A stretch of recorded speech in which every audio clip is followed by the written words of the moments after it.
Monsieur le Président de l'Assemblée générale, chers collègues, Monsieur le Secrétaire général, Mesdames, Messieurs, distingués délégués. Monsieur le Président, le Sénégal vous félicite et vous adresse ses meilleurs vœux de succès à la présidence de la 76e session de l'Assemblée générale. Je renouvelle au Secrétaire général nos félicitations pour sa réélection et nos souhaits de réussite dans l'exercice de sa mission au service des États membres.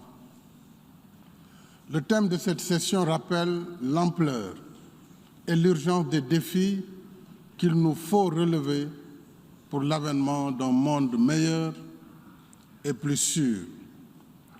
L'urgence est au Sahel, où des groupes terroristes continuent leurs attaques et pillages meurtriers contre des populations innocentes. En tant que contributeur de troupes à la MINUSMA, avec 1350 éléments, le Sénégal reste solidaire des pays frères durement éprouvés. Nous continuons de plaider pour que la MINUSMA soit dotée d'un mandat robuste pour lutter efficacement contre les groupes terroristes. En outre, il est essentiel que les pays membres du G5 Sahel bénéficient d'un appui conséquent dans le combat vital qu'ils mènent contre le terrorisme.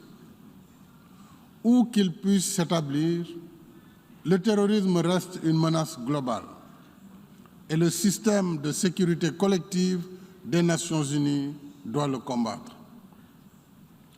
Nous ne devons pas accepter que l'Afrique en devienne le sanctuaire du terrorisme international.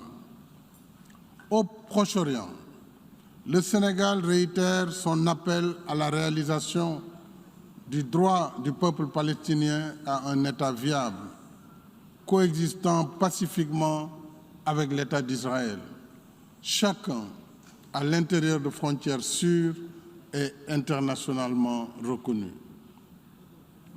L'urgence est aussi dans la lutte contre les effets sanitaires, économiques et sociaux dévastateurs de la pandémie Covid-19.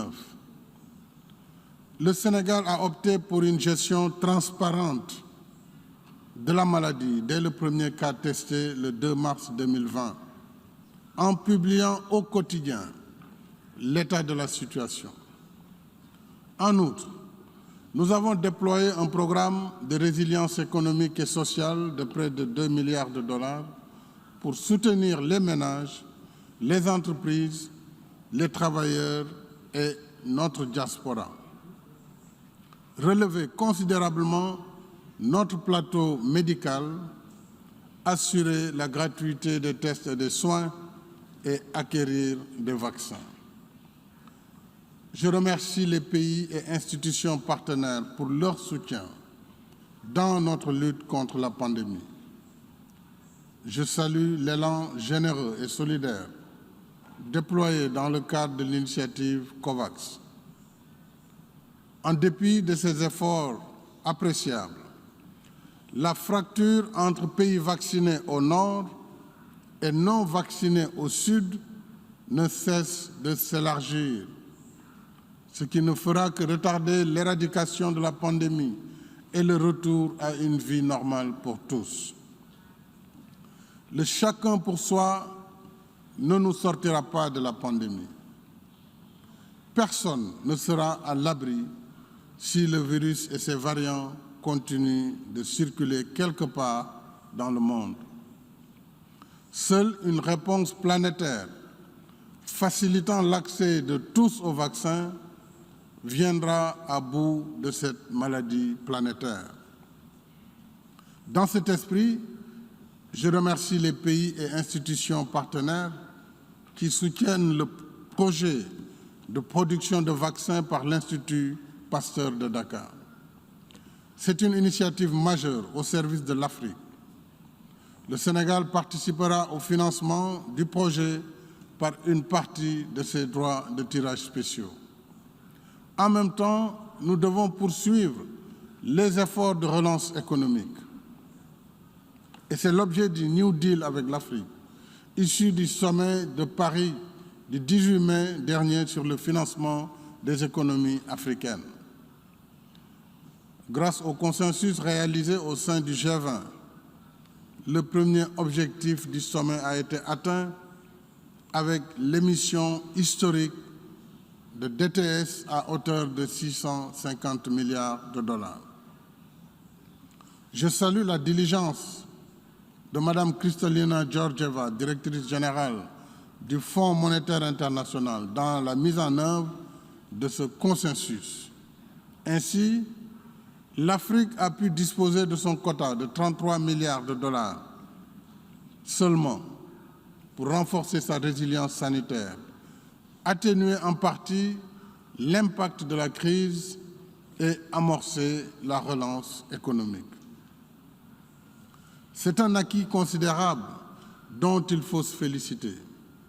Cependant, au regard de l'impact profond de la crise, l'Afrique a besoin d'un financement additionnel d'au moins 252 milliards de dollars d'ici 2025 pour contenir le choc et amorcer sa relance économique. Travaillons donc ensemble pour réaliser le deuxième objectif de Paris. Il s'agit de réallouer en faveur des pays africains, selon des modalités à convenir, 67 milliards de dollars mobilisables sur les quotas de DTS des pays riches qui y consentent, et ceci pour atteindre le seuil des 100 milliards de dollars convenus. Nous pouvons y arriver en maintenant le dialogue ouvert et confiant déjà engagé. C'est ainsi que nous pourrons asseoir les prémices d'un New Deal avec l'Afrique par une gouvernance économique et financière mondiale réformée, plus juste et plus inclusive. Ce New Deal est possible si nous faisons en sorte que les paradigmes relationnels avec le continent reposent plus sur le partenariat que sur l'aide publique au développement. De toute évidence, l'aide ne peut satisfaire les besoins d'un continent de plus d'1 milliard d'habitants, où beaucoup reste encore à construire. En plus de ces efforts internes, l'Afrique en quête d'émergence a surtout besoin d'accéder à des ressources concessionnelles et mixtes conséquentes sous forme de prêts pour financer les secteurs indispensables à son décollage économique. Il s'agit, entre autres, des infrastructures, de l'énergie, de l'agriculture, de l'industrie, mais également des secteurs comme l'eau et l'assainissement, la santé, l'éducation et la formation, entre autres. Pour ce faire, un New Deal avec l'Afrique devrait aider à vaincre les déterminismes qui entravent l'accès du continent à ses ressources. J'appelle les pays et institutions partenaires à travailler avec nous à l'assouplissement des règles de l'OCDE pour libérer le potentiel de l'investissement en Afrique. Chacun y trouvera son compte, car les besoins en investissement d'une Afrique en construction constituent autant d'opportunités de croissance et de prospérité partagée. De même, la réforme des Nations Unies s'impose 76 ans après la naissance de notre organisation. Le système multilatéral inspire confiance, pour autant qu'il fédère les aspirations et intérêts de toutes les composantes. Il est temps que la composition du Conseil de sécurité reflète les réalités des Nations Unies du XXIe siècle, dans toute leur diversité, et non celle révolue du monde de l'après-guerre. Le Sénégal réaffirme ainsi son attachement à la position africaine commune exprimée dans le consensus du Jules Veny. Bâtir notre avenir commun, c'est aussi prendre soin de notre planète, conformément au principe de responsabilité commune mais différenciée face aux ravages du réchauffement climatique. Au titre de sa contribution déterminée nationale, le Sénégal poursuit ses efforts de transition énergétique, portant les énergies renouvelables à plus de 30% de ses capacités électriques installées. Ce taux sera renforcé avec le projet en cours d'électrification solaire de 1000 villages en partenariat avec le Fonds vert climat et la Banque ouest-africaine de développement. À terme, grâce à la stratégie Gas to Power, nous visons un objectif de 100% d'énergie propre avec l'exploitation prochaine de nos ressources gazières. Mais nos pays ne peuvent réussir la transition énergétique et renoncer au schéma pollueur des pays industrialisés sans une alternative viable, juste et équitable. L'exploitation du gaz naturel comme énergie de transition doit être soutenue. C'est pourquoi le Sénégal considère que l'arrêt des financements de la filière gaz, sous prétexte que le gaz est une énergie fossile, sans tenir compte du fait qu'il est aussi et surtout une énergie propre, serait une grave atteinte à nos efforts de transition énergétique, d'accès universel à l'électricité, de compétitivité et de développement économique et social. Nos pays qui subissent déjà le poids écrasant de l'échange inégal ne sauraient porter le fardeau d'une transition énergétique inéquitable.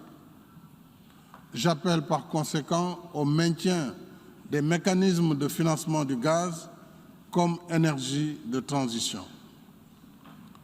Monsieur le Président, un autre défi majeur nous interpelle. C'est celui de la condition féminine dans le monde. Alors que nous venons de célébrer le 25e anniversaire de la déclaration et du programme d'action de Beijing avec l'initiative Génération Égalité, nous savons que des progrès ont été certes accomplis, mais nous mesurons surtout le long chemin qui nous sépare de l'objectif d'élimination de toute forme d'inégalité, de discrimination et de violence contre les femmes et les filles. Il n'est pas acceptable que les femmes et les filles, qui constituent la moitié de l'humanité, continuent de subir de tels traitements au XXIe siècle. Ainsi, le Sénégal a criminalisé depuis janvier 2020 les actes de viol et de pédophilie. Continuons la mobilisation générale en faveur de la protection et de l'autonomisation des femmes, mais également des jeunes, y compris par la promotion de la finance inclusive et la mobilisation des ressources au titre de la campagne Global Financing Facility initiée par la Banque mondiale. Monsieur le Président, chers amis, les temps sont assurément difficiles et incertains. Mais nous devons garder espoir, comme le suggère le thème de notre session. Pour ce faire, il nous faut agir en nous souvenant que les Nations Unies ont été bâties sur la promesse d'un monde meilleur, régi par le respect des principes de souveraineté, de coopération et de diversité des peuples. C'est la foi dans ces idéaux qui réunit en ces lieux les représentants des peuples depuis 76 ans.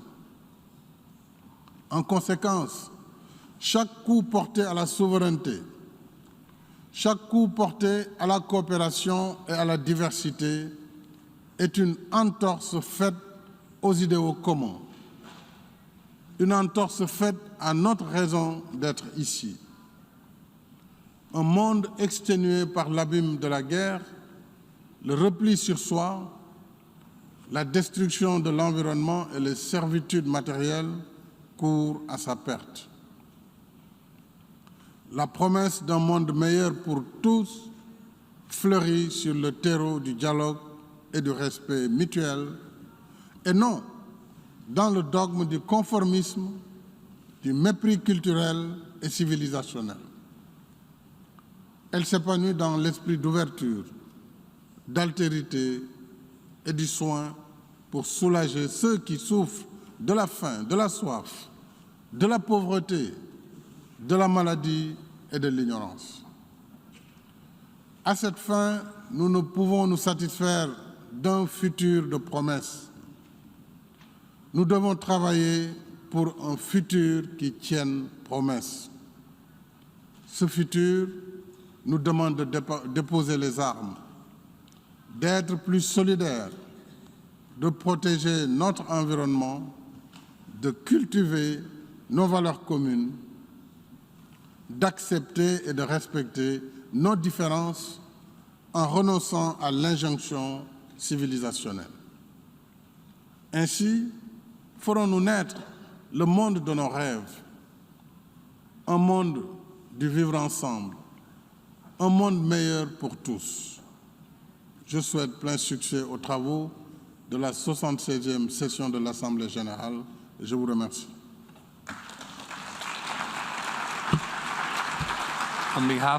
Au nom de l'Assemblée générale, je tiens à remercier le président de la République du Sénégal pour son allocution et je prie le protocole de bien vouloir l'accompagner.